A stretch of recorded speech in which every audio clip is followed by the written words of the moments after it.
Her husband beat her every day and bragged that she would never leave. He said she couldn't survive without him. For years, she woke up to the same nightmare. Not the kind you escape by opening your eyes, but the kind that greets you the moment you do. Every bruise, every insult, every tear he gave her, he called it love. And every time she thought of leaving, his words echoed in her mind. You can't survive without me. He believed he owned her voice, her freedom, and her soul. But one day, she decided to prove him wrong. And when she finally walked away, her strength destroyed his pride. This is the story of Sophia, a woman who turned her pain into power and took back her life. Hello, my friends. Before we begin, I just want to remind you that you are precious. You deserve true love, and you deserve peace. Please, don't ever settle for less.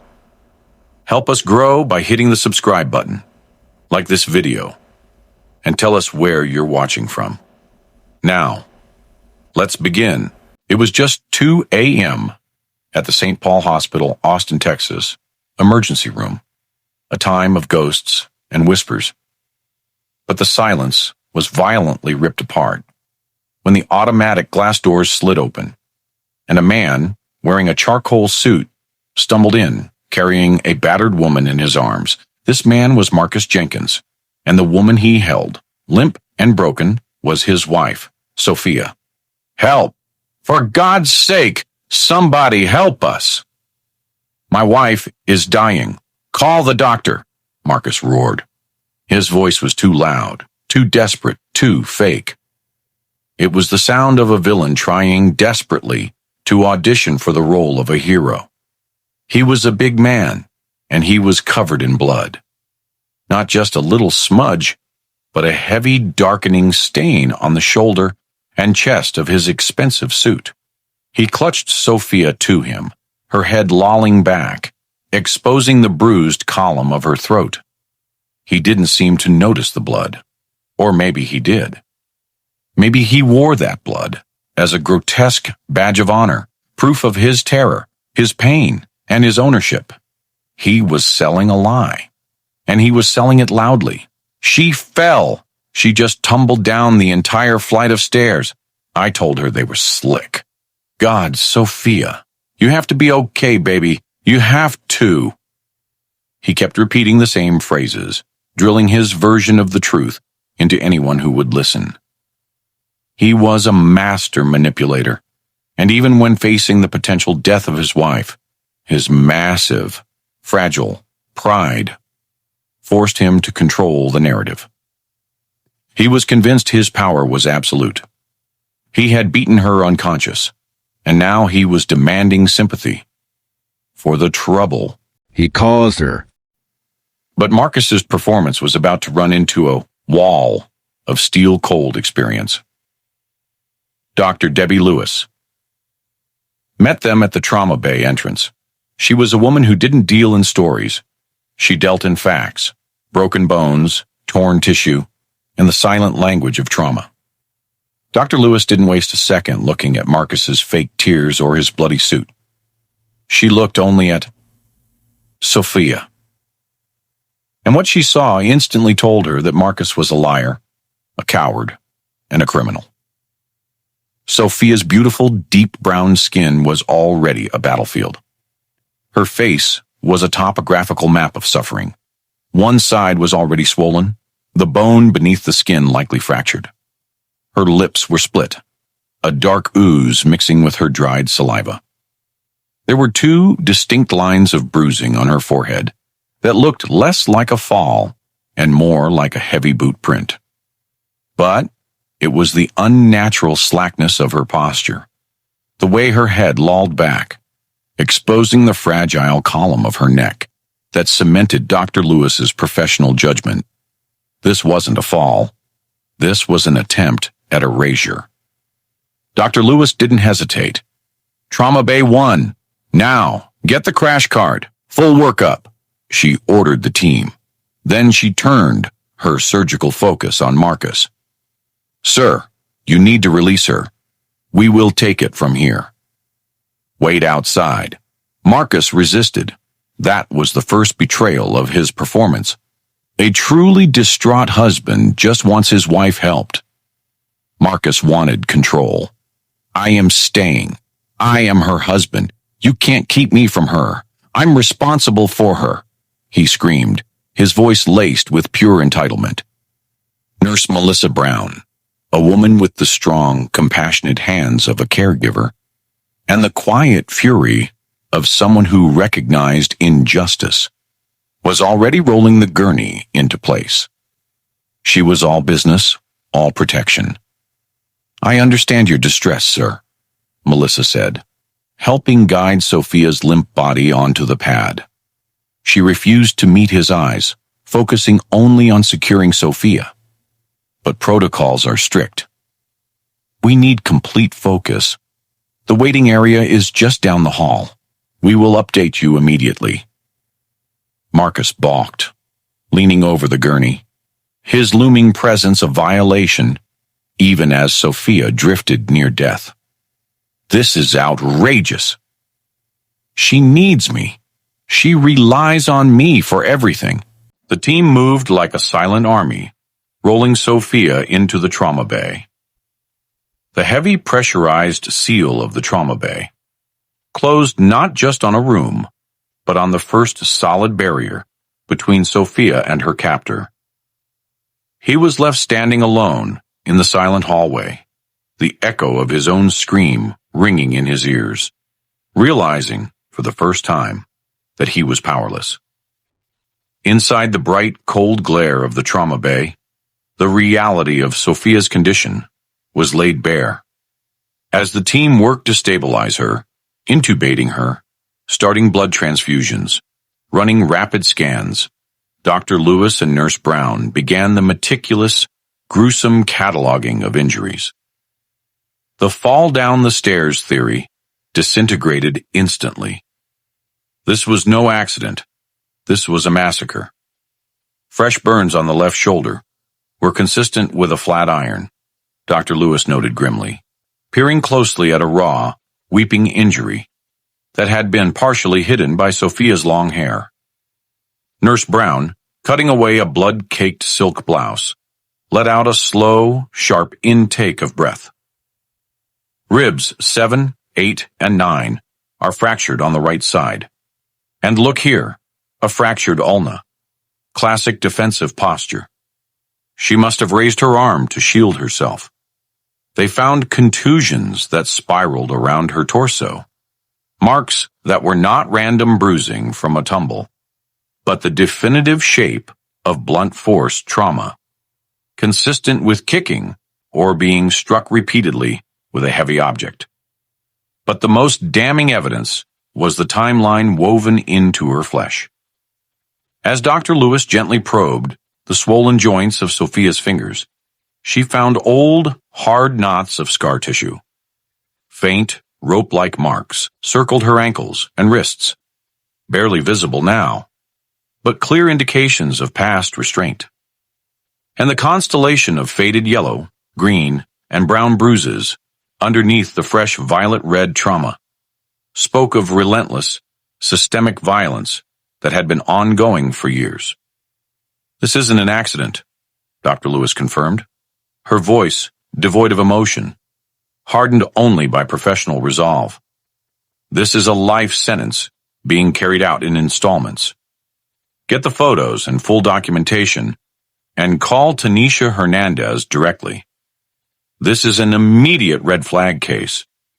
They were saving Sophia's life, but they were also meticulously building the case against her attacker."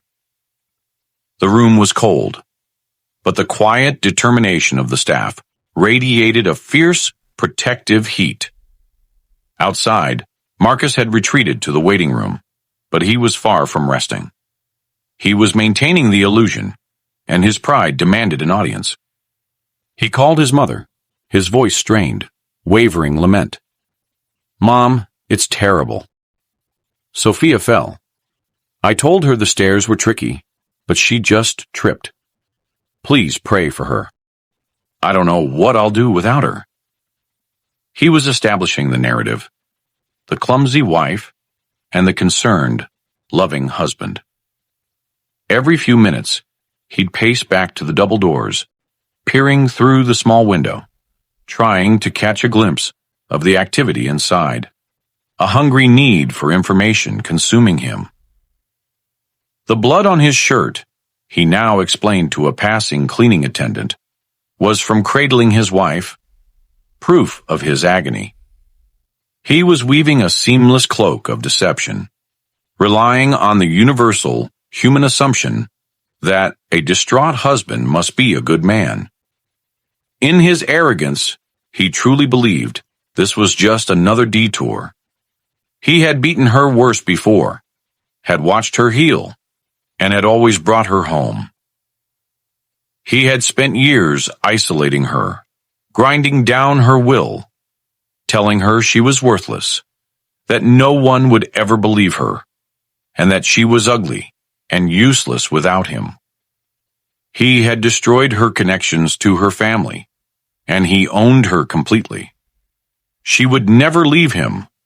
His own words, the very source of his grotesque pride, were a prophecy he fully expected to fulfill. When Tanisha Hernandez, the assigned social worker, arrived, the entire atmosphere shifted. Tanisha had a sixth sense for genuine victims and polished perpetrators. She bypassed the waiting room and Marcus entirely, receiving the full briefing from Dr. Lewis and Melissa Brown at the nurses' station. Fractured ulna, burns, old scars. This confirms long-term isolation and abuse, Tanisha muttered, tapping the chart. Her face, usually warm, was set in lines of focused fury. Her goal was simple. Make sure he never touches her again. Her goal was simple. To make sure he never touches her again. When the medical team stabilized Sophia enough to move her to a secured recovery room, room 312, Tanisha walked point. Marcus, energized by the sight of his wife being wheeled out, lunged forward, his face twisting back into the distraught husband mask. Sophia, baby, are you all right? Look at me, he pleaded, reaching out. Tanisha intercepted him like a seasoned linebacker, her composure a fortress. Mr. Jenkins, I am Tanisha Hernandez. Your wife is being taken to a secured room for necessary rest and observation. You cannot accompany her. Secured? What is this? A prison? I'm her family, and I demand to see my wife. His voice was a dangerous blend of indignation and mounting panic. The realization that he was losing control of the narrative and of his wife's welfare began to dawn, sharp and painful. It is for her privacy, sir, and her safety, Tanisha stated, letting the word safety hang in the air, weighted with unspoken accusation. We will contact you. Until then, you are not permitted near this floor. She followed Sophia into the room and closed the door. She didn't lock it physically. She locked it with her presence, with the full weight of the hospital and the state standing behind her. She stood vigil until Sophia was settled, a silent promise of protection radiating from her. She looked at Sophia, battered and unresponsive, and whispered, You are safe now, Sophia. You just need to hold on. The night dragged on, a slow, agonizing wait, for both the medical staff and Marcus. He was melting down. His Oscar-worthy performance had failed. He was now just a sweating, blood-stained man, pacing outside a door he couldn't open. Unable to breach the security, around room 312, he became increasingly agitated. He tried intimidation, demanding to speak to the hospital administrator. He tried to bribe the nurses, threatening the security guard and threatening lawsuits. But no one could penetrate the wall of protection that was silently being built around Sophia. Marcus was left alone again, staring at the closed door of room 312. His breathing was ragged. His control was gone. He had to get in. He had to whisper a threat. He had to remind Sophia that he owned her, even in a hospital bed. His pride was demanding that he reassert his dominance. Marcus waited, simmering in his rage. He knew the shifts changed. He knew the guards got tired. He slipped away from the waiting room and took a quiet back staircase up to the 3rd floor. He found room 312. His hands were shaking, not with fear, but with the terrifying need for control. He reached out, his knuckles brushing the cold brass of the doorknob. One turn, and he was back in charge. But he was stopped, yet again. Nurse Melissa Brown was standing there in the dim hallway light, a silhouette of defiance. "Mr. Jenkins," she said, her voice a calm blade. "You were told to stay away," Marcus snapped. The pretense evaporated, leaving behind the ugly, entitled predator. "Get out of my way, you pathetic nurse. I'm going to see my wife. You have no authority over me." He leaned into her, his sheer size an act of violence. Melissa did not flinch. "I have the authority of the hospital to protect my patient. You will leave." He was about to grab her, to push her aside, when the tension was broken by a new sound. Footsteps. 3 figures strode down the hall, a woman in a severe suit and 2 uniformed police officers. "Mr. Marcus Jenkins?" the woman asked. She was Gina Lee, the assistant district attorney, and her face was colder than the handcuffs she carried. Marcus froze, his whole world tilting. "Who the hell are you?" The assistant district attorney held up the papers. "Sir, I am serving you with an emergency protective order.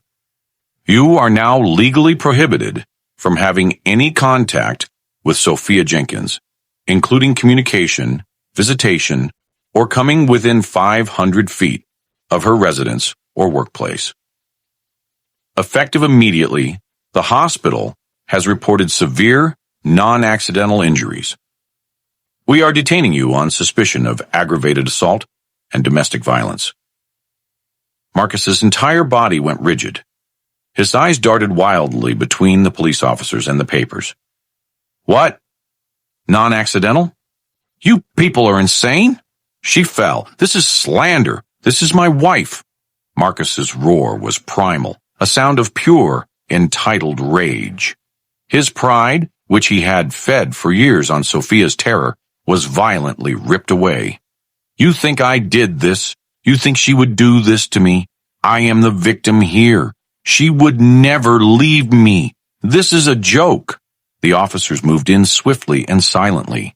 As the cold steel of the handcuffs locked around his wrists, Marcus fought, not because he was afraid of jail, but because the realization that his property was being stripped away was an unbearable affront to his ego.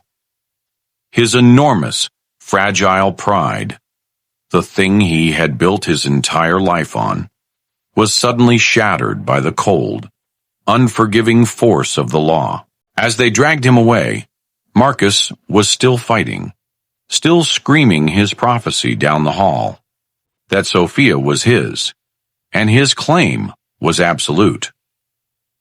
But inside room 312, Sophia lay protected, completely unaware that strangers had just fought a brutal battle to tear down the first wall of her husband's prison, delivering the first catastrophic blow to his monstrous pride. The first step has been taken. Marcus is gone, but the prison he built inside Sophia's mind still stands. To truly understand Sophia's incredible journey to freedom, we have to look back. We have to rewind the clock past the blood and the sirens, back to the day she fell in love with her own jailer. We need to see how a man, a charming, powerful, attractive man, doesn't just become a domestic abuser overnight. He begins by becoming an architect of isolation. Sophia met Marcus Jenkins when she was 25 and believed in storybook endings. He was successful, a real estate developer, with a booming voice and a magnetic smile. When Marcus looked at Sophia, he didn't just see a beautiful, intelligent black woman. He saw a challenge, a territory to be claimed, and a source of ego supply. In the beginning, it was a dizzying, overwhelming love, the kind of love that feels like a hurricane sweeping you off your feet. He didn't just love her, he adored her. He flooded her life with gifts, trips, and compliments. We call this love bombing, and it's the first brick in the wall. It makes you feel so uniquely cherished that you start to believe this man is the center of your universe and that everyone else is dim by comparison. By the 4th month of their relationship, he proposed. It felt fast, but his confidence was intoxicating. Her mother hesitated, saying, "Sweetheart, you barely know him?" But Sophia only smiled and replied, "He loves me more than anyone ever has. He adores the ground I walk on, and I am sure that we are meant to be together." The first subtle warning came 6 months into the marriage, right after they moved into Marcus's stunning, modern home, the home that would eventually become her cage. He began planting little doubts, saying her sister didn't respect him, her friends were jealous, and her mother interfered too much. When Sophia tried to defend them, Marcus would sigh and say, "You never take my side." Soon, every visit or phone call turned into an argument. It became easier for Sophia to stop calling altogether. One evening, as she prepared for a dinner party with her closest friends, including her sister Sarah, Marcus walked in, watching her apply her favorite lipstick. "You look stunning, Soph," he murmured, running his hand possessively down her arm. "But that dress is a little much. It's too tight. You don't need to show everything off. You're mine. I see you. Let's keep that for my eyes only, okay?" Sophia felt a sudden chill. Before she could process the sting, he softened his tone. "It's just that I love you so much," he whispered. "I get jealous. You're so beautiful. I don't want other men looking at you. My jealousy just proves how deep my love is." And that was it. The first poison pill. He disguised control as passion. And Sophia, blinded by what felt like fierce love, accepted it. She changed her dress. She canceled the dinner. She began to see her sister as too critical and her old friends as too loud. Soon she believed the loss of her social life was proof of a deeper, more exclusive love. The isolation didn't stop. It became Marcus's full-time project. He made sure she was financially dependent. He suggested she quit her job to relax more and take care of their home, promising to pay her more than her salary and handle all the bills. Before long, Sophia had no money of her own and had to ask him for everything. Then came control, disguised as care. He monitored her phone, questioned her about who she talked to, and guilted her for wanting space. "Why do you need anyone else when you have me?" If she got upset, he'd twist her words, calling her dramatic, forgetful, or ungrateful, until she began to doubt herself. Marcus didn't need to lock the doors. He locked her mind. He cut her off from the people who loved her family, her friends, everyone who cared. He made her question her own worth and convinced her she was safer with him than without him. When her mother called, Marcus would intercept sweetly. "She's just exhausted, Mom. She needs to focus on her health. We've been traveling a lot." Then he would turn to Sophia and say, "See? They just want to drain your energy. I'm protecting you." He weaponized guilt and sensitivity to keep her under control. Anytime Sophia argued or expressed her opinion, Marcus would withdraw into silence for days. "I can't believe you'd hurt me like this," he would whisper, his eyes full of false pain. "You know I'm sensitive. You're driving a wedge between us." Piece by piece, Sophia was walled in, her independence, identity, and confidence dismantled. The walls weren't made of stone. They were built from guilt, shame, and the fear of losing his love. She stopped seeing her family. She quit her job. She became Marcus's shadow, his property, trapped in the gilded cage of their beautiful home. She realized too late that he hadn't married her for love, but for an audience, to feed his ego and sense of control. By the time Sophia understood what was happening, her world had already shrunk.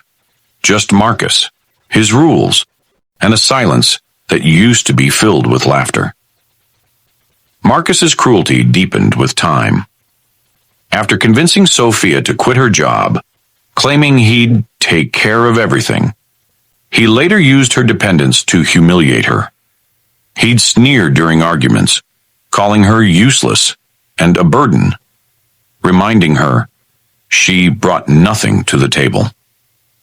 When guests were around, he'd make subtle jabs about her not working, forcing her to smile through the shame. Sophia began to shrink into silence, questioning her worth. The same man who once insisted she stay home now weaponized her sacrifice, twisting it into proof that she was lazy and ungrateful, his manipulation complete. The whispers of control soon felt like child's play compared to what came next. Marcus no longer hid behind words or manipulation. He began using his fists. The slightest disagreement, a misplaced word, or even a quiet sigh could set him off. What started as cruel insults turned into slaps, then full-blown beatings that left Sophia bruised and trembling. Her once radiant skin, the kind that glowed like the morning sun, was now marred with bruises, scars, and wounds that told silent stories of pain. She learned to hide both her face and her fear. The first abuse was over something small, pathetic, and utterly meaningless: a scorched pot. Sophia had been distracted, cooking a late dinner, after a particularly vicious silent treatment from Marcus. The pot smoked, and the stench filled their immaculate kitchen. When Marcus walked in, he just took one look, and his face transformed. The handsome, charming mask shattered, revealing the beast beneath. "What is this, Sophia?" he asked, his voice low, shaking not with anger, but with a terrifying, contained rage. "You can't even perform this one simple task? You are very dumb." Sophia stammered an apology, but it was too late. His immense pride had been wounded by a blackened pot. He didn't scream. He didn't rant. He simply walked toward her and, with a terrifying slowness, slapped her across the face. The force was deafening. Sophia didn't just feel the pain. She heard a sound like dry wood cracking, and she tasted the sudden, metallic warmth of her own blood. She stumbled back against the kitchen island, clutching her face, unable to comprehend the betrayal that had just occurred. Marcus stood over her, breathing heavily, not with regret, but with satisfaction. He had re-established order. "I told you I expect perfection," he said, his voice now dangerously calm. "Don't ever make me lose my temper like that again." "This is your fault.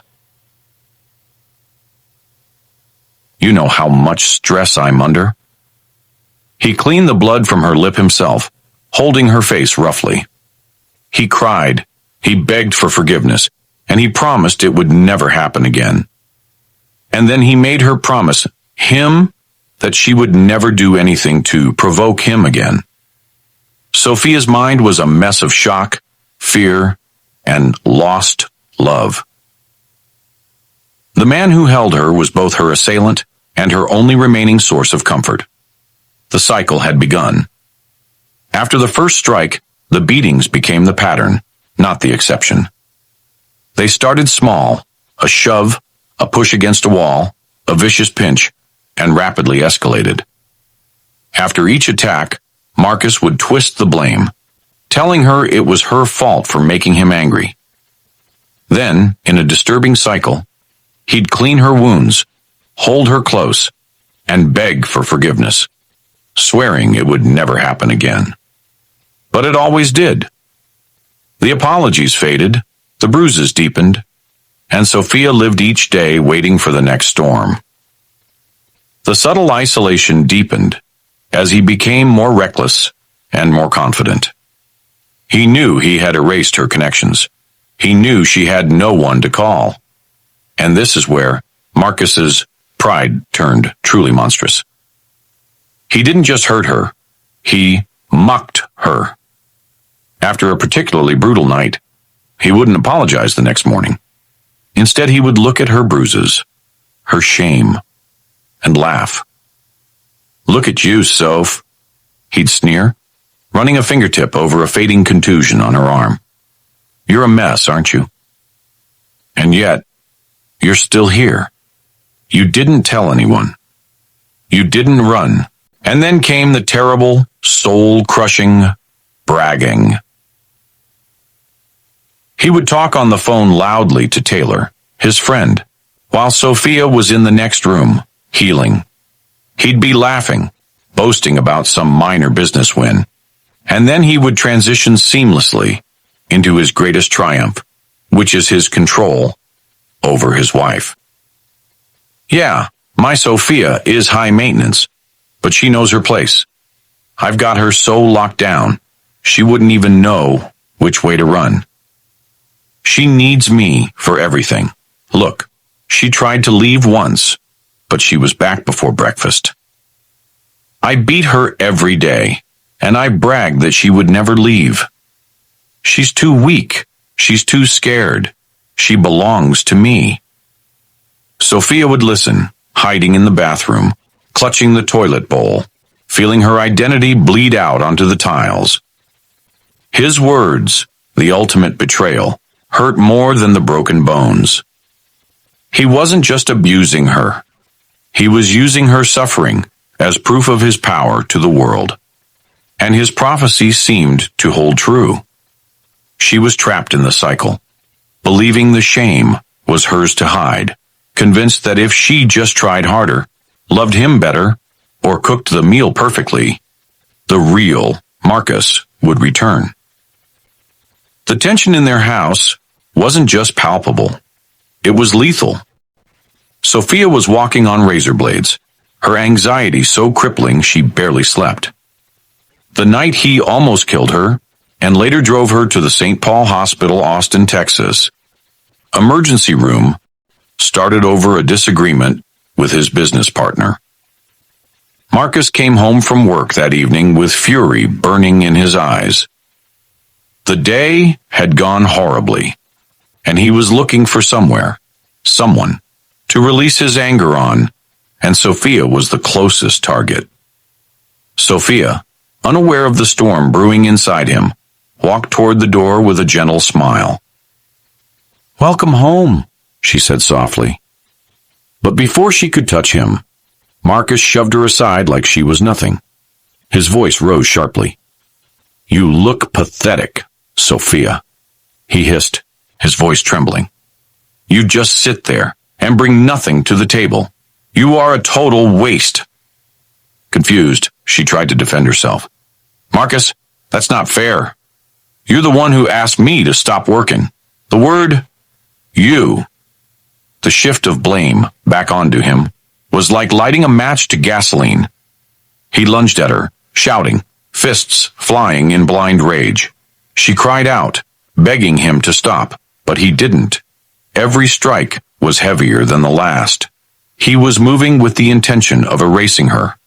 Ribs cracked, bones splintered. He kicked her, hard, again and again, until the room swam into a dizzying blackness. He kept kicking even after she stopped moving. He stopped only when her limp body slid off the floor, and she hit the rug with a soft, final thud. When the rage finally left him, Sophia was unconscious, bruised, bleeding, and barely breathing. That was the moment Marcus's colossal pride turned to sheer, desperate, cold panic. He didn't want a murder charge. He wanted to maintain the lie of the loving, distraught husband. He saw the blood. He saw the stillness. He lifted her ruined body, stumbled out to his car, and drove to the hospital, rehearsing the lie on the stairs. The entire time, confident that even in death, he could still control her narrative. He thought he had destroyed her. He thought she had fainted, and he would be taking her home to heal. But he had actually done the one thing necessary for her salvation. He put her in the place where her years of hidden strength would finally be unleashed. When Sophia woke up hours later, in room 312, she was alone. And that's when the shocking truth of her trauma hit her harder than any of Marcus's blows. Her first coherent thought wasn't, "Thank God I'm free." It was, "He's going to kill me when I get home." Her mind was a war zone. She was tethered to IVs, monitors beeping a steady, monotonous rhythm of life she barely recognized.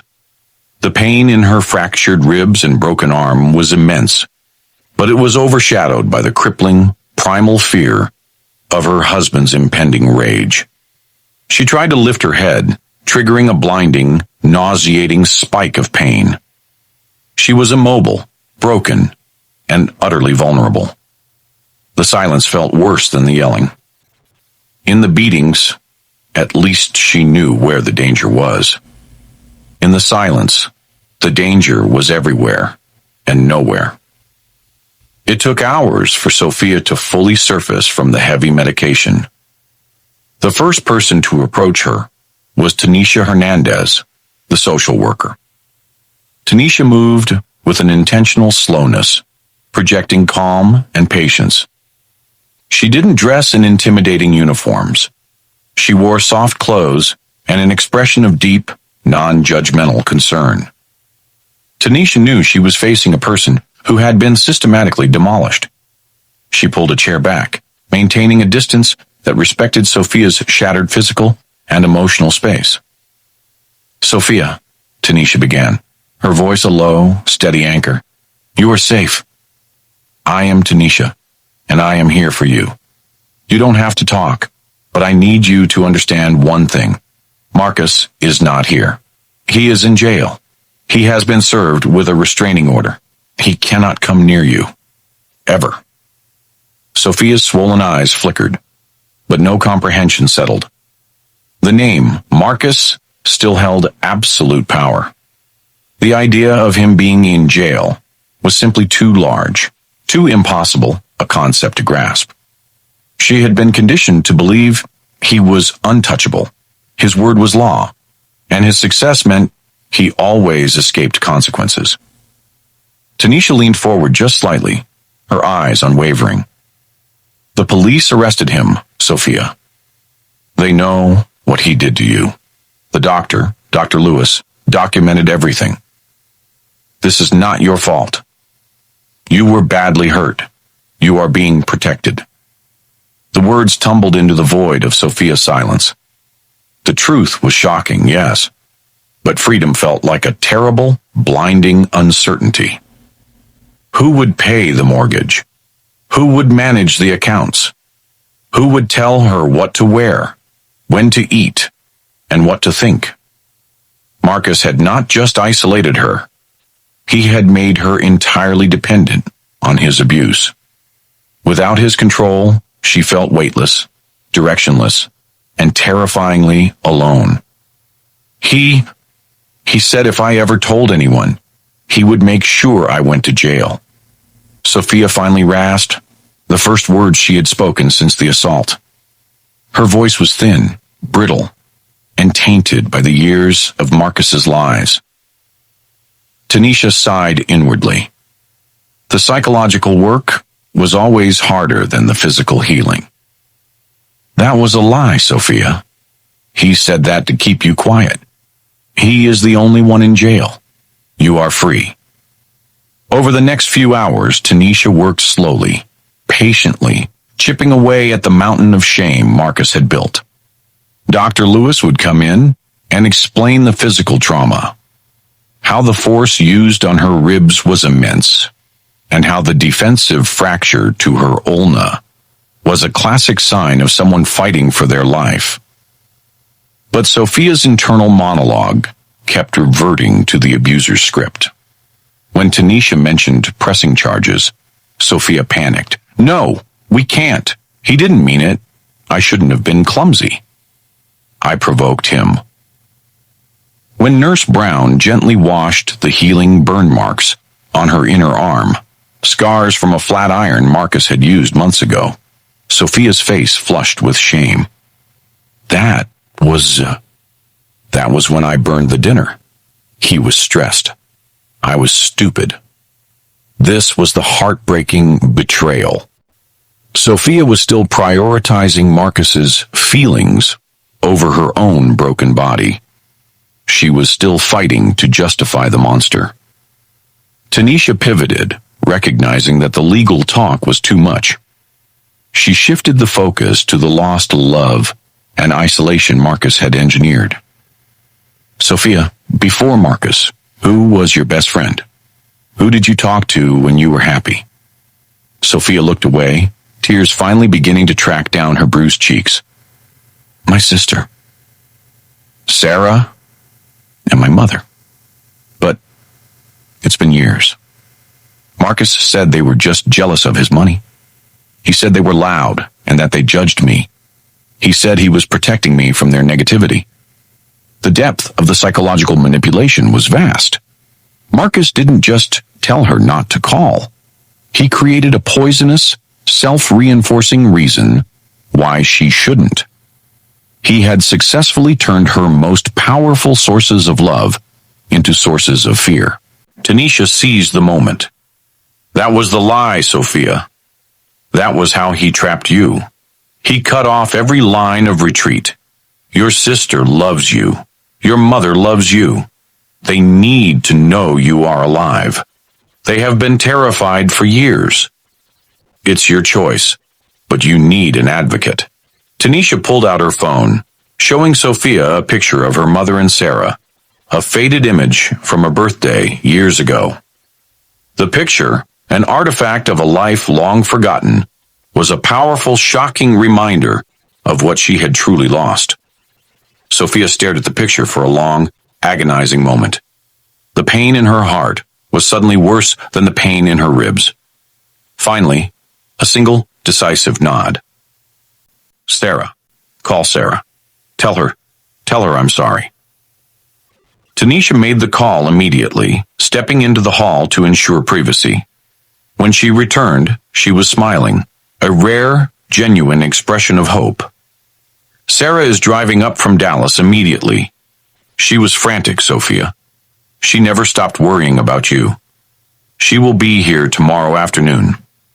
The promise of redemption hung in the air, a bright, fragile balloon of hope.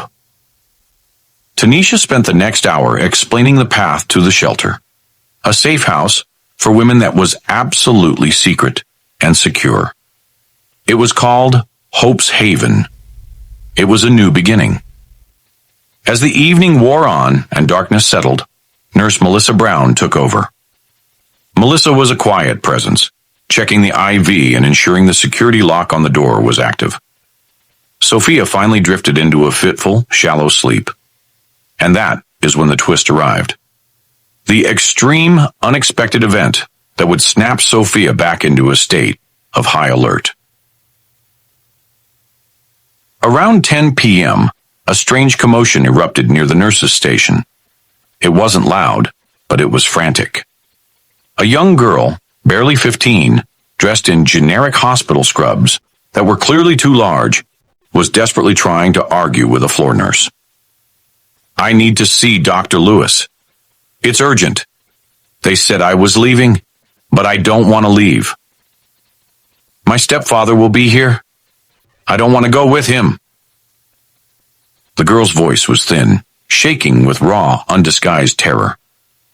Nurse Melissa Brown immediately recognized the girl's distress.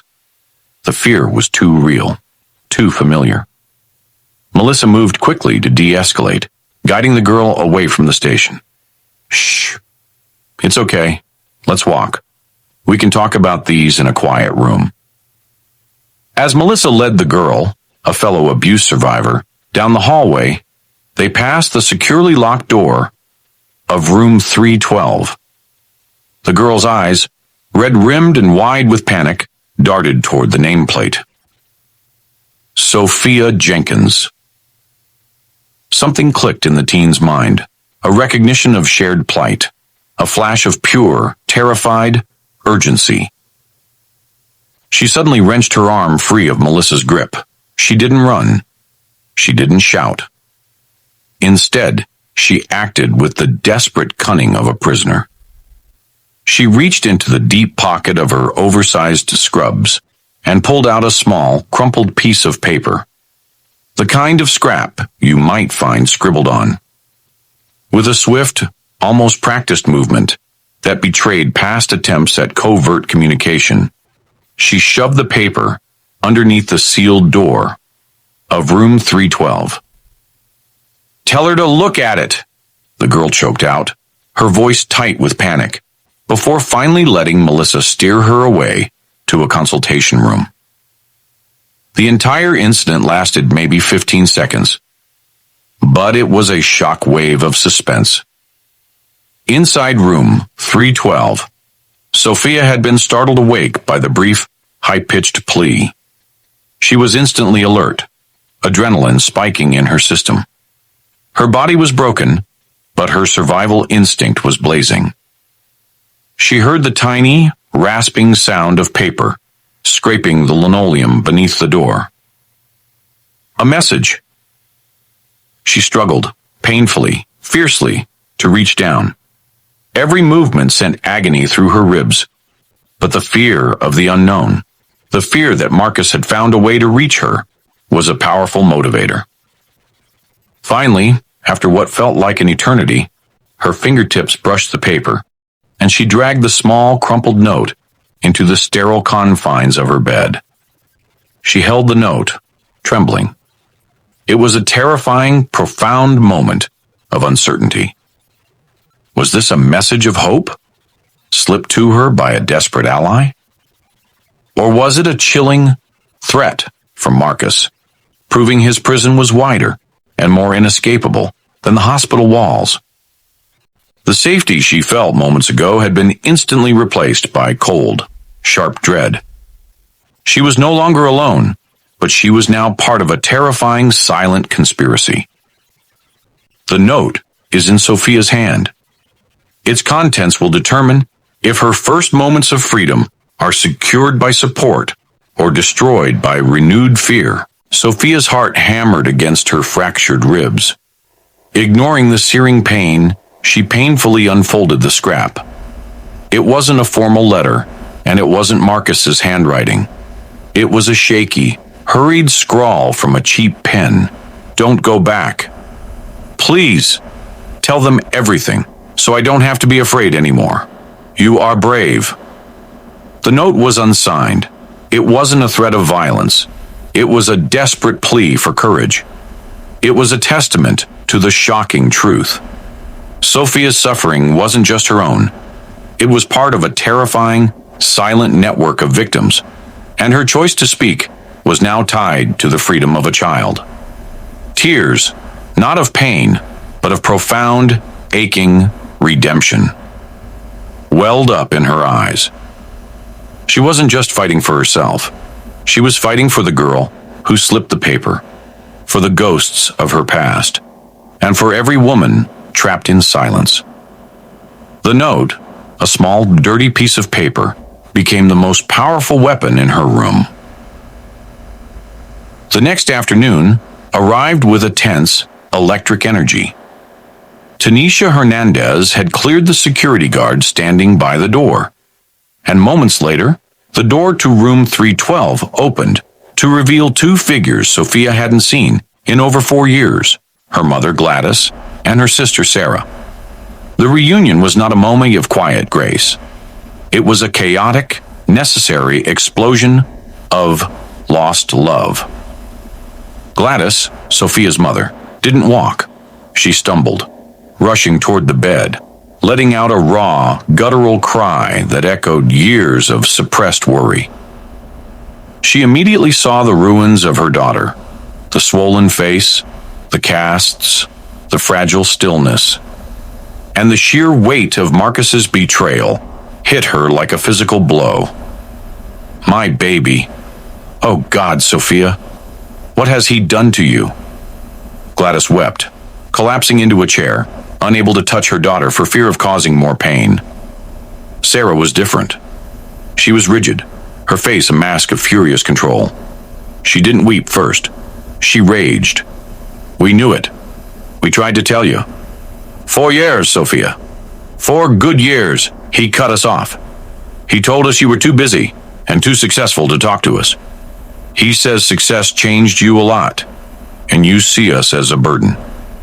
He even changed your number last year. The words were painful, accusatory, and absolutely necessary. Sophia, battered and broken, finally heard the full extent of the psychological warfare Marcus had waged. The lie he had fed her, that her family was jealous and judging her, was revealed to be the true source of his being pride. And his cage. It was obvious that he fed them lies and turned them against each other. He said you didn't want me, Sophia whispered, the guilt tearing at her.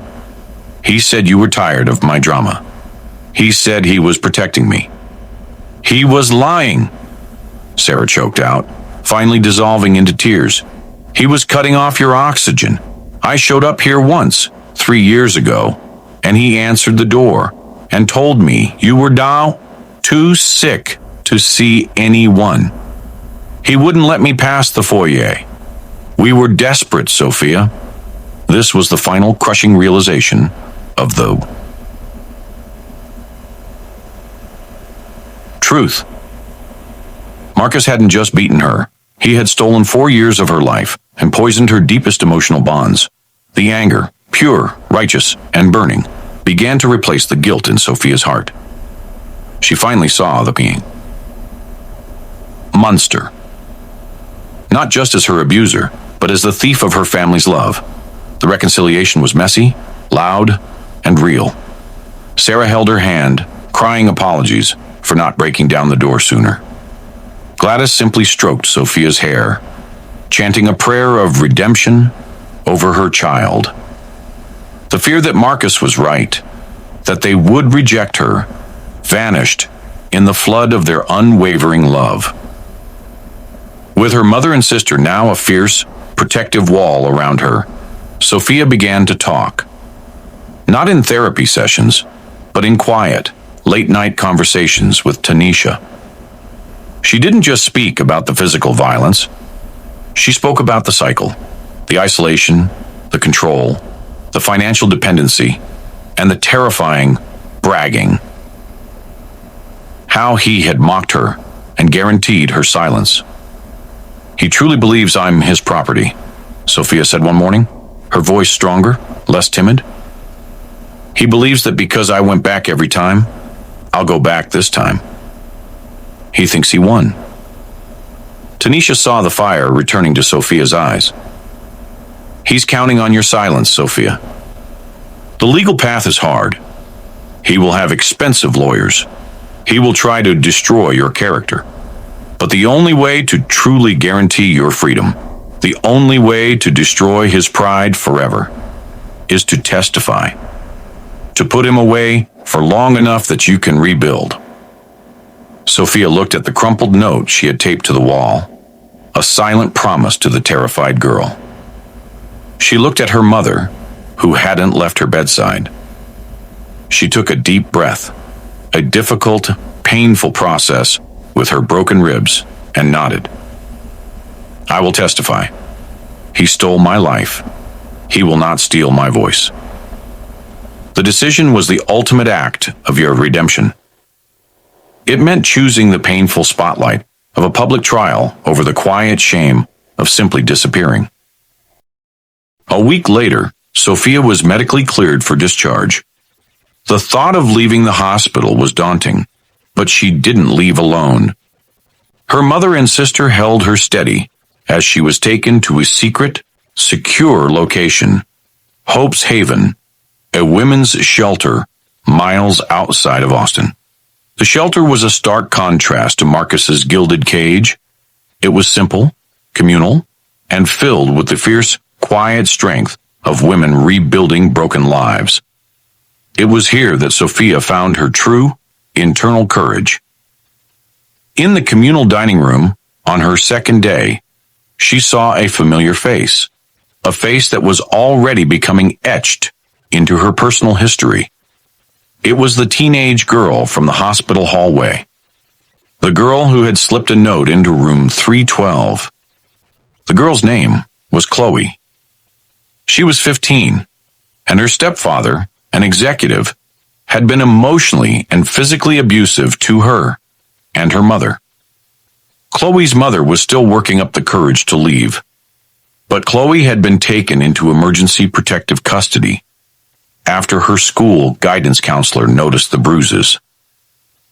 Chloe approached Sophia tentatively, her eyes darting nervously.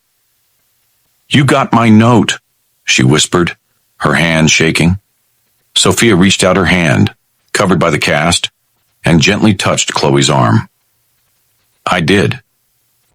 It saved me, Chloe.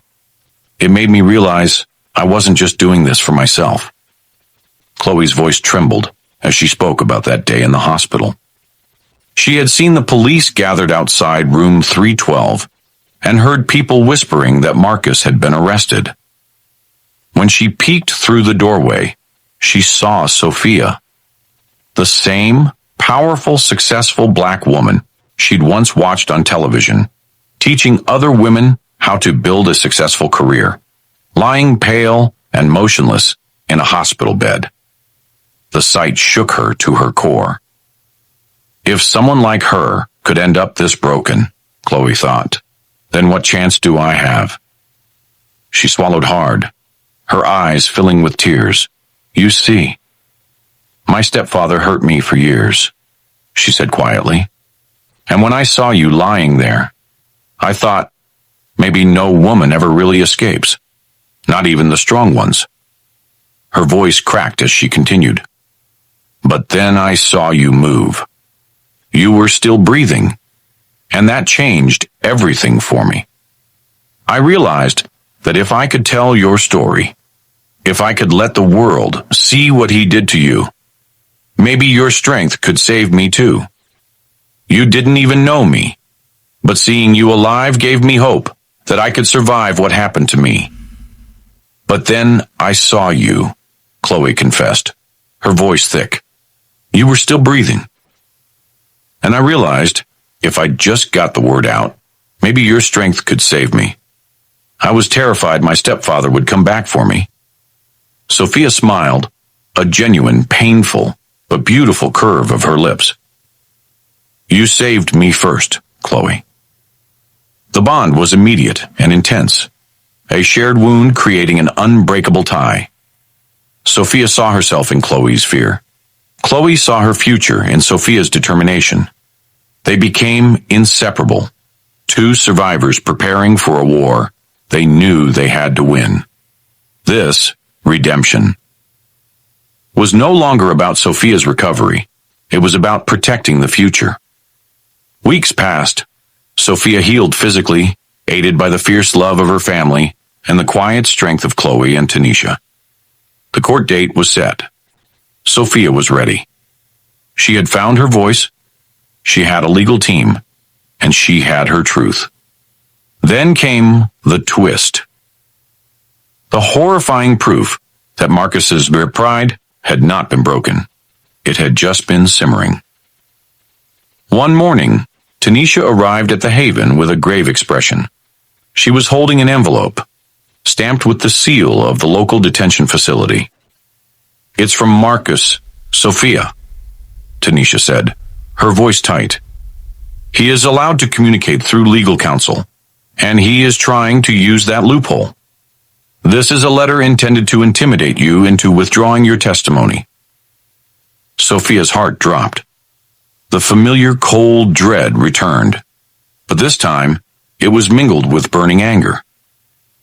Tanisha opened the letter, a perfectly typed 2-page manifesto.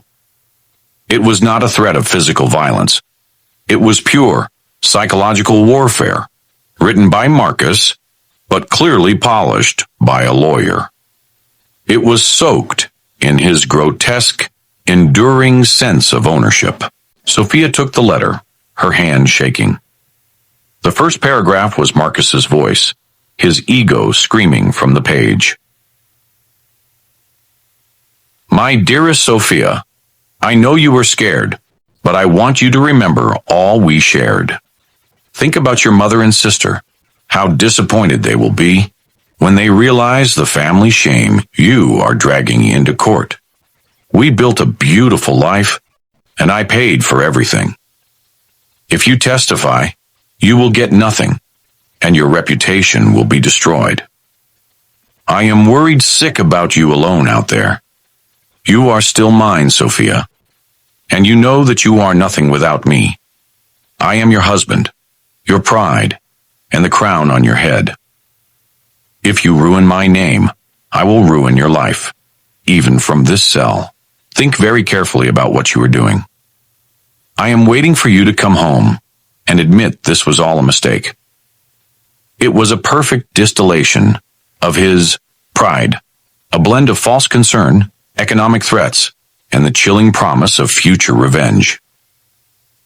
Sophia read the final line twice. "I am waiting for you to come home and admit this was all a mistake." He hadn't learned anything. He still believed she was coming back to him. Sophia crumpled the letter in her cast-covered hand, her eyes blazing with a fierce, unyielding resolve.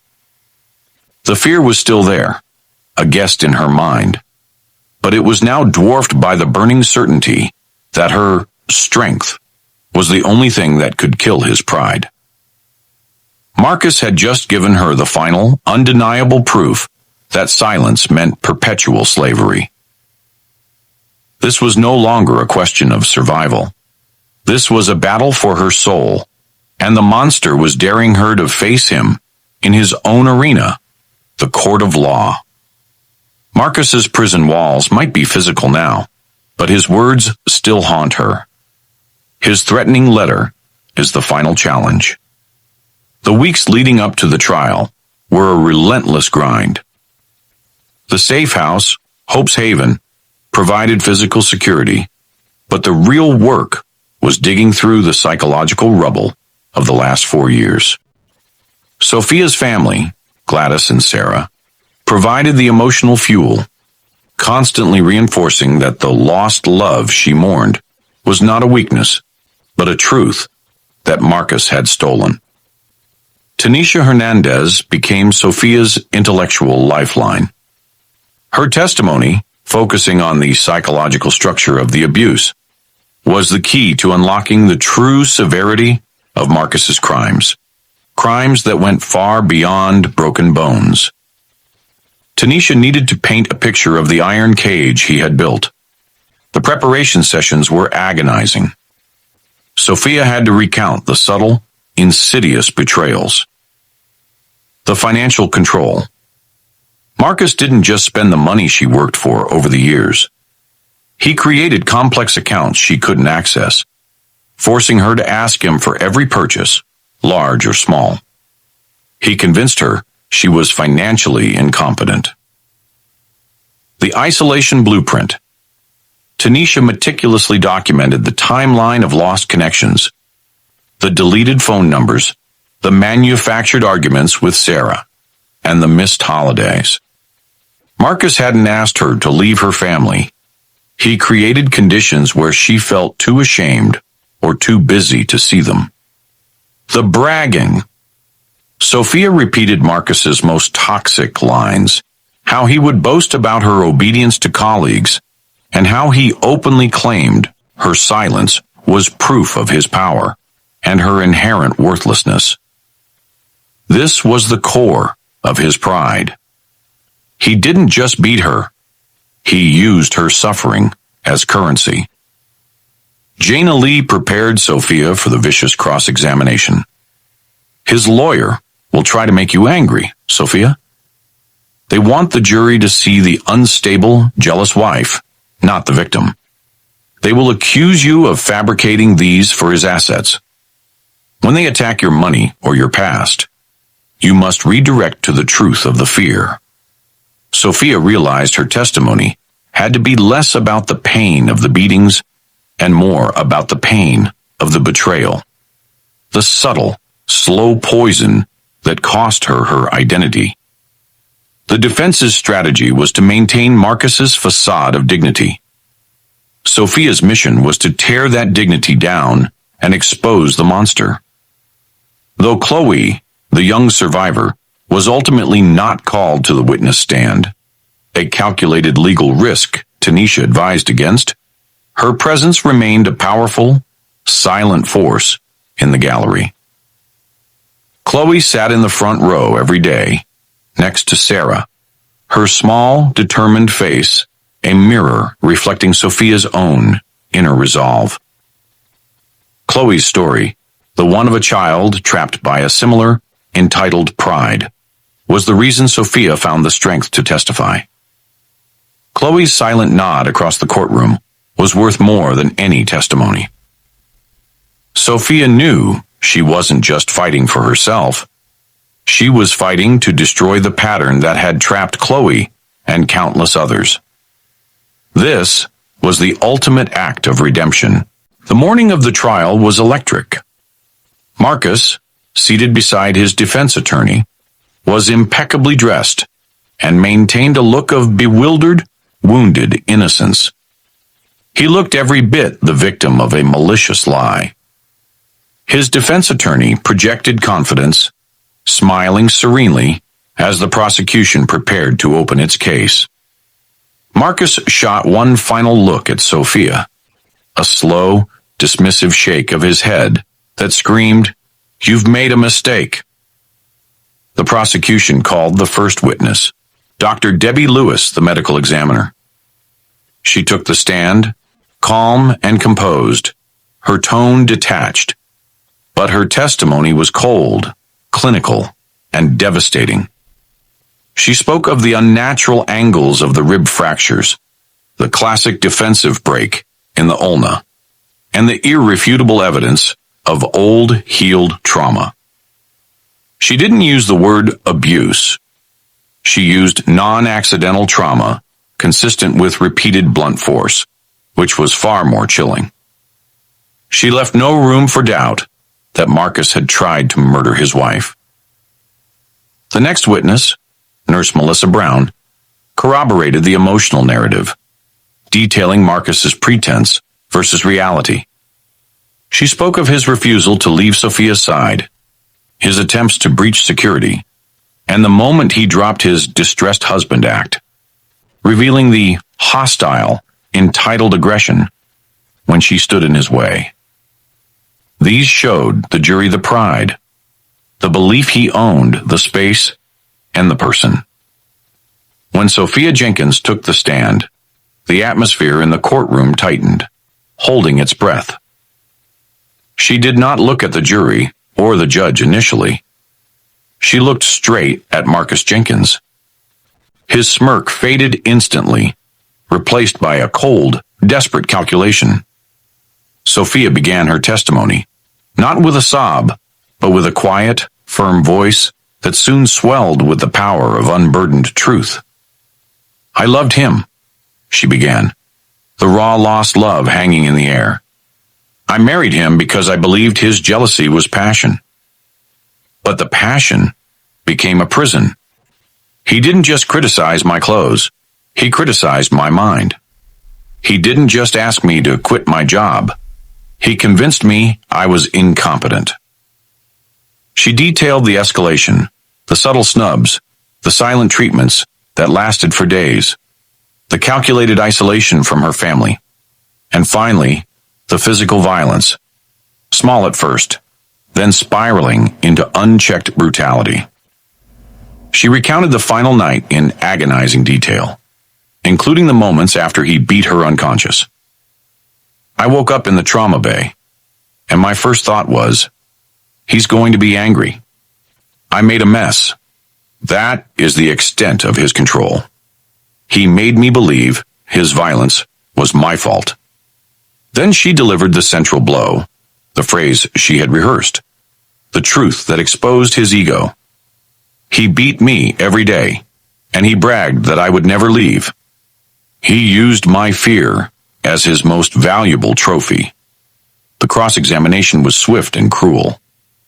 Marcus's lawyer hammered on her supposed financial motive, her past disagreements with her sister, and the fact that she accepted lavish gifts. Sophia never wavered. Yes, I was dependent, sir, she stated directly to the defense counsel. I was isolated. But a woman does not break her own bones to stage a crime, and a woman does not lose 4 years of her life just to win a lawsuit. I am here to regain my voice, which Mr. Jenkins systematically stole from me. The tension peaked when the prosecution called its final, most strategic witness, Tanisha Hernandez. Marcus's lawyer tried to object, claiming the testimony was irrelevant, but the judge overruled it. Tanisha took the stand. She was not a witness to the violence, but she was the witness to the crime against the soul. Ms. Hernandez, what was the most pervasive injury you observed in Sophia Jenkins? Assistant District Attorney Gina Lee asked. It was the profound psychological captivity, Your Honor, Tanisha stated, addressing the court. Her physical wounds were severe, but her internal prison was more dangerous. Marcus Jenkins's abuse was a clinical, deliberate effort to erase her sense of self and external support. Tanisha then pulled out the most damning evidence, the timeline of isolation. She read from her case file. In 2021, the defendant created a scenario to sever contact with her sister. In 2022, he took control of all banking. In 2023, he convinced her that her mother was toxic. By the time Ms. Jenkins reached the hospital, she was entirely dependent on her abuser for her reality. She then delivered the final, shocking and suspenseful truth that exposed Marcus's motive, the core of his pride. The defendant's goal was not just to injure, but to create a silent, permanent possession. The final, near-fatal assault was only possible because he had successfully isolated her. His pride required proof of her helplessness. When Ms. Jenkins chose to testify, she didn't just seek justice for the injuries. She demonstrated to the court, and to him, that his entire belief system was a lie. Her survival is the single most powerful act of defiance against the defendant's belief that he owns her, thereby destroying his pride. Tanisha's measured, clinical voice stripped away every layer of Marcus's pretense. He was not a wounded husband. He was a sociopathic architect of human despair. Marcus watched Tanisha, his face a mask of incandescent fury and utter, helpless shock. His entire identity, his claim of absolute power and ownership, had just been dismantled and labeled a clinical disorder in a public forum. The testimony was over. The silence in the courtroom was absolute. heavy with the weight of the truth. Sophia had done it. She had traded silence for the spotlight, and the light had exposed the monster completely. The truth has been told. Marcus's pride destroyed, and now the courtroom holds its breath. The waiting felt worse than the beatings. Sophia sat in a small side room, guarded by a security officer, and flanked by her mother, Gladys, and her sister, Sarah. The physical pain from her injuries was dull now, but the mental anguish was sharp and constant. What if they don't believe me, Mom? What if his lawyer convinced them I'm just after the money? Sophia whispered, clutching a cup of cold water. They saw the evidence, baby, Gladys insisted, holding Sophia's hand tightly. They saw the broken bones. They heard Tanisha. They know that man is a monster. But Sophia knew the reality of Marcus's power. He was charismatic, wealthy, and skilled at manipulating perceptions. If he walked free, his vow, "If you ruin my name, I will ruin your life, even from this cell," would become a terrifying reality. Her hard-won redemption could instantly turn into permanent ruin across the room. Chloe, the young survivor, sat quietly with Tanisha. Chloe's eyes, fixed on the closed door, held a profound weight of expectation. For her, Sophia's verdict was a prophecy. If Marcus won, it meant monsters always win, and silence was the only safe path. If Sophia won, it meant there was hope for her own future. Tanisha watched Sophia, knowing the fight wasn't just against Marcus, but against the years of internalized betrayal. Sophia needed the law to affirm her truth, or Marcus's voice would forever echo in her mind. The bailiff's voice cut through the silence like a gunshot. "All rise!" Sophia's knees shook. Sarah had to help guide her back into the courtroom. Marcus, standing stiffly at the defense table, shot a triumphant, predatory glance at Sophia. He maintained his look of injured innocence, convinced that his wealth and facade had protected his pride. One last time, the jury filed in, their faces grim and unreadable. The judge nodded to the foreman. "Members of the jury, have you reached a verdict?" "We have, Your Honor." The moment was absolute, deafening. Sophia closed her eyes, clutching Sarah's hand so tightly her knuckles went white. She wasn't just awaiting a verdict. She was awaiting the final, legal confirmation of her humanity. The clerk read the charge. Count 1, aggravated. Assault with a deadly weapon, intent to commit serious bodily injury. The clerk looked at the paper, and the entire courtroom held its breath. "We, the jury, find the defendant, Marcus Jenkins, guilty." A massive collective gasp escaped the gallery. Gladys let out a cry of raw, guttural relief that dissolved immediately into tears. Sophia didn't cry. She felt a shock wave of relief that threatened to buckle her knees. It was true. They believed her. The clerk continued, reading the other counts: assault, battery, and reckless endangerment. Each one met with the resounding pronouncement, guilty. The effect on Marcus Jenkins was immediate and spectacular. His smug facade didn't just crack, it shattered. He gripped the defense table, his eyes wide and vacant. His lawyer quickly tried to whisper reassurance, but Marcus shoved his arm away. The man who was so certain of his power, whose pride was built on the guaranteed obedience of his wife, was suddenly exposed as a common criminal. He glared at Sophia, but the look was no longer predatory. It was one of pure, incandescent shock and betrayal. He couldn't believe his property had rebelled and that the world had chosen to believe her. The judge wasted no time. Citing the severity of the long-term abuse, the psychological warfare, and the attempt to silence the victim, he delivered the sentence. He spoke of the wasna's unimaginable cruelty and the need to protect the community from such entitlement. Marcus Jenkins was sentenced to 25 years in federal prison. When the handcuffs were snapped onto his wrists, Marcus didn't try to maintain his composure. He roared, a sound of raw, unleashed, desperate fury. It was the sound of his entire world, his entire identity, built on lies and ownership.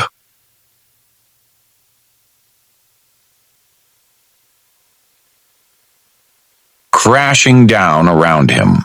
When the handcuffs were snapped onto his wrists, Marcus didn't try to maintain his composure. He roared, a sound of raw, unleashed, desperate fury. It was the sound of his entire world, his entire identity, built on lies and ownership, crashing down around him.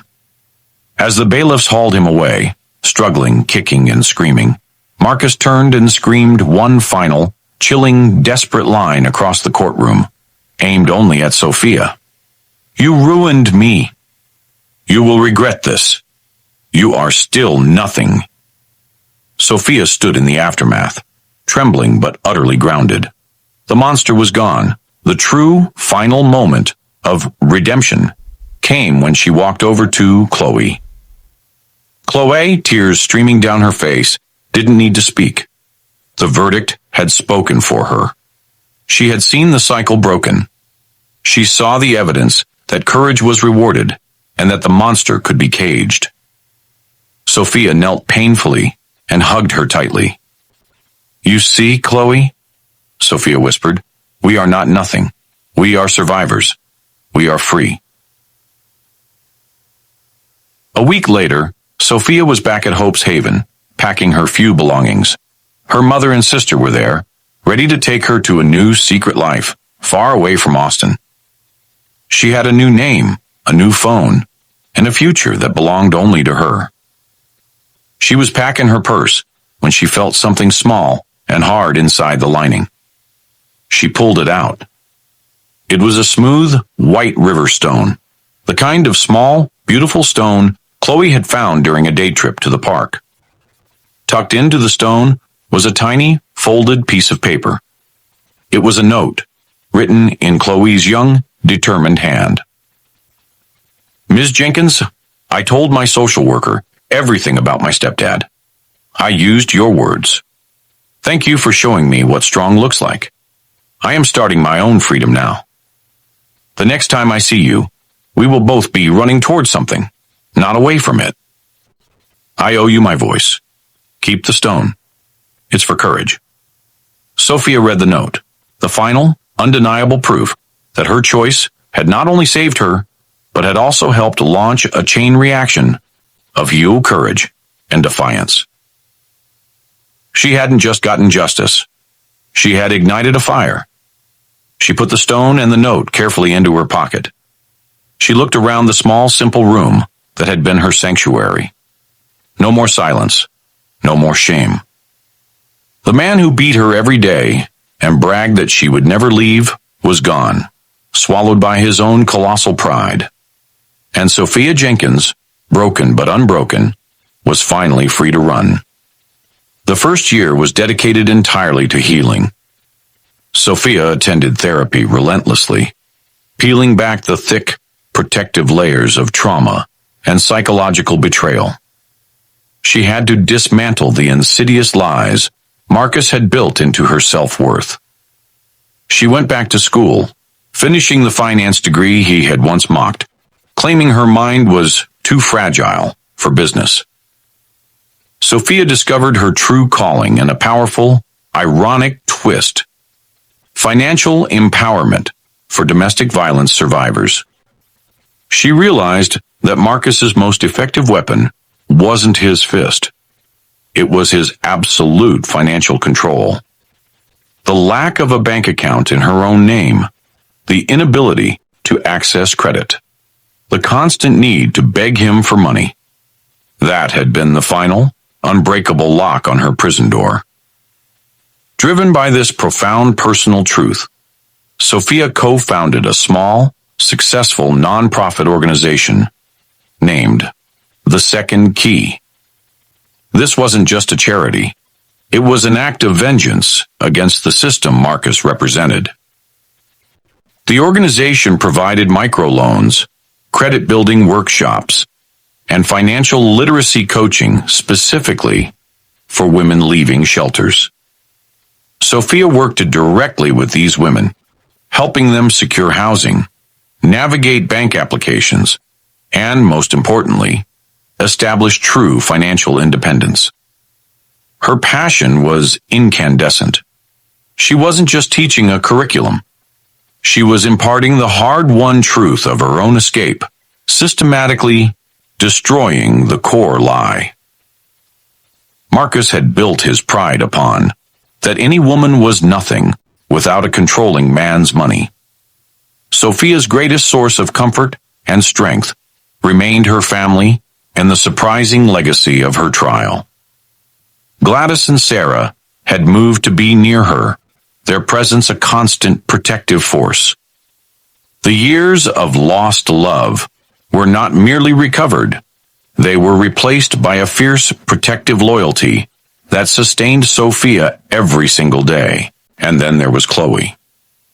Chloe, the girl who delivered the desperate note, had flourished into a fierce, determined young woman. Supported by her own mother and Tanisha, Chloe pursued her education, majoring in social justice. She maintained close contact with Sophia, and 8 years later, the ultimate circle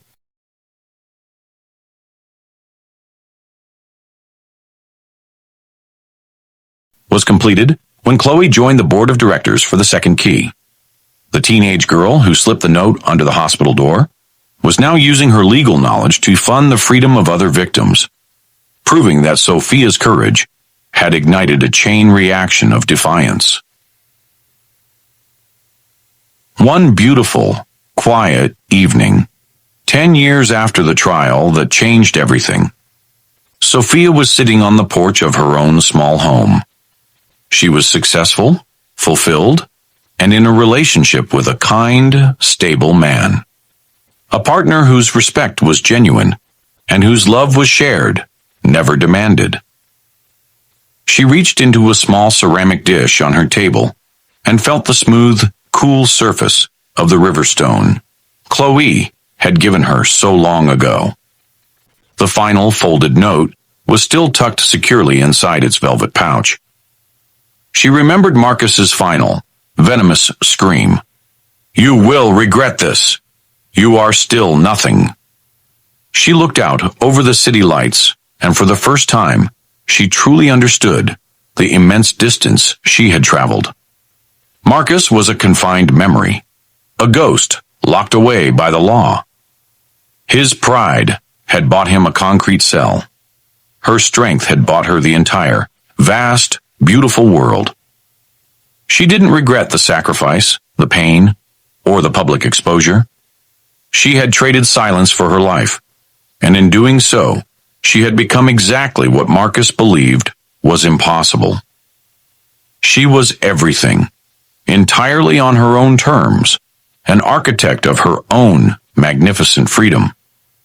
Thank you, truly, from the bottom of our hearts, for bearing witness to Sophia Jenkins's profound story of survival. We know that, as you watched her endure the crushing isolation, the calculated betrayal, and the agonizing path to justice, you may have seen threads of your own life reflected in her struggle. This story is not just about a verdict. It's about the silent war, fought every day by women whose strength is systematically dismantled by those they trusted most. To the woman who has been told her worth is tied to his approval, who has been financially paralyzed, or who has been cut off from the voices of lost love. Your pain is valid, and your courage is immense. Sophia's greatest act wasn't surviving the final assault. It was taking the first terrifying step away from the lie. It was choosing to believe a stranger's promise of safety over her abuser's guaranteed threat of destruction. We want every woman to hear this truth. The monster's pride, no matter how colossal, is utterly powerless against the sheer force of a survivor's voice. You are not property. You are not a mistake. You are a sovereign being whose life belongs only to you. Remember her journey into Irene. How she turned the shame into purpose, using her own scars to build the Second Key, an organization designed to free women financially, targeting the very weapon that was once used against her. Your past trauma does not define your future. It can, and it will, fuel your purpose. Claim your voice. Claim your life. If Sophia's fight resonated deep within your soul, if her final, hard-won freedom sparked a powerful conviction within you, we ask you to honor that feeling. Your support allows us to continue bringing these vital stories of resilience and justice to light. We are a community built on shared strength and unwavering support. Please hit that subscribe button and share your thoughts below. We need to hear from you. Tell us which moment, from the defense fracture to the final sentencing, spoke to your spirit the loudest. What does Sophia's final act of courage mean for your own path? Your comment isn't just feedback. It's a testament to your own resilience. Thank you for watching, believing, and supporting this mission. Until we meet again, please stay strong, stay safe, and never stop choosing your freedom. We love you.